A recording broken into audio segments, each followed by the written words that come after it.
হুঁশিয়ার সাবধান, হুঁশিয়ার সাবধান, ভারতের দালালেরা। আল্লাহু আকবার। ছাত্র সমাজ জেগেছে, জেগেছে, জেগেছে। প্রশাসন জবাব চাই। হুঁশিয়ার সাবধান, ইসকনের দালালেরা।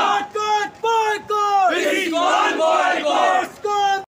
মুসলমান মুসলমানের পাই, হিন্দু মুসলমানের পাই হতে পারে না। কোরআনে আসছে মুসলমান মুসলমানের বন্ধু, তোমার বিধর্মী মুসলমানের বন্ধু হতে পারে না। আমি বলতে চাই, যদি ওরা বলে ভারত হলো হিন্দুদের, আমি বলতে চাই ভারতের ইতিহাস পড়ে দেখো, 782 বছর এই মুসলমানরাই ভারত শাসন করছে। আমি বলতে চাই ভারত হিন্দুদের হতে পারে না। এই ভারতের উগ্রবাদী দল ইসকনকে এই বাংলাদেশ থেকে বয়কট করতে হবে। সেখানে ইসকন থাকবে, সেখানেই হবে আন্দোলন। সেখানে ইসকন থাকবে, একটা একটা করে ইসকনের কর্মীদেরকে সবাই করে এই মাটিতে ঢুকতে হবে। কিভাবে হত্যা করা হয়েছে, কিভাবে হত্যা করেছে ইসকনের সন্ত্রাসীরা।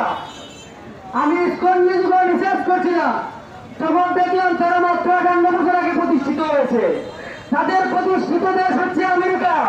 তারা কোনো হিন্দু, আমাদের যারা সনাতনী সাধারণ হিন্দুরা রয়েছেন তাদের কোনো সংগঠন না, এটি তাদের একটি সম্পূর্ণ অন্যটি সংগঠন এবং আমাদের সাধারণ সনাতন ভাইরা অন্য আরেকটি। কিন্তু তারা ধর্মের নামে উপলব্ধ ঘুরাচ্ছে। যদি কেউ ধর্মের নামে উপলব্ধ ঘুরাতে চায়, আমরা তাদের উত্তরসূরি তারা কি বলে গেছে, আমরা তাদেরকে স্পষ্ট ভাষায় বলে দিতে চাই, আমাদেরকে রক্তচক্ষু দেখাবেন না। আমরা রক্তচক্ষু হত্যা করতে জানি। আমরা স্বৈরাচারকে কিভাবে পতন করেছি তা আপনারা দেখেছেন। আপনাদেরকে পতন করতে আমাদের 7 মিনিট সময় লাগবে না। সংগ্রামী চট্টগ্রাম বাসী, আপনারা জানেন এই বাংলাদেশ হচ্ছে সম্প্রীতির বাংলাদেশ। এই বাংলাদেশ হচ্ছে ভ্রাতৃত্বের বাংলাদেশ, যা আমরা বিগত দিনে হিন্দুদের মন্দির পাহারা দেওয়ার মাধ্যমে, তাদেরকে রাত জেগে নিরাপত্তা দেওয়ার মাধ্যমে দেখিয়ে দিয়েছি। কিন্তু এর প্রতিদান স্বরূপ তারা গতদিন আমাদের চট্টগ্রামের আলিফ ভাইকে হত্যা করার মাধ্যমে দিয়েছে। তারা শুধু আমাদের আলিফ ভাইকে হত্যা করে নাই, তারা শুধু আমাদের মসজিদে আঘাত করে নাই, তারা আমাদের মসজিদে আঘাত করার মধ্য দিয়ে আমাদের কলিজায় আঘাত করেছে। তারা আমাদের ভাইকে হত্যা করার মধ্য দিয়ে এই বাংলাদেশের সম্প্রীতির কথা রচনা করেছে। সুতরাং আমি তোমাদের সুন্দর কণ্ঠ বলে দিতে চাই, এদেশের ছাত্ররা মরতে শিখেছে, তারা জীবন দিতে শিখেছে।